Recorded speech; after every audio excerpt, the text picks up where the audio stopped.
Efectivamente, a pesares de que non temos o plan estatal que nos impide convocar esas liñas de axuda que antes comentaba, nós dende o Executivo galego temos xa feitos todos os deberes e convocadas todas as liñas de axudas xa neste primeiro trimestre que responden ou que corresponden á nosa comunidade autónoma porque non están cofinanciadas con fondos estatais.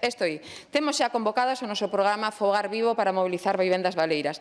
Temos xa convocados o noso programa de OVAIS para que os menores de 36 anos podan comprar vivenda. Temos xa convocadas as axudas para a rehabilitación de vivendas nos concellos de menos de 5.000 habitantes. Temos xa convocadas as axudas de rehabilitación para as vivendas de titularidade municipal. Temos xa convocadas as axudas de infravivenda. Temos xa convocadas as axudas para a reparación de comunidades de propietarios de vivendas de promoción pública. Hoxe mesmo xa he publicado no DOGA, no Diario Oficial de Galicia, ese fondo de cooperación para axudar a financiación dos concellos en actuacións de rexeneración urbana e tamén de promoción de vivenda. En poucos días convocaremos as liñas de axudas para a compra de vivenda en centros históricos e para a compra de vivenda protexida, porque isa é competencia da comunidade autónoma e está excluída do plan estatal.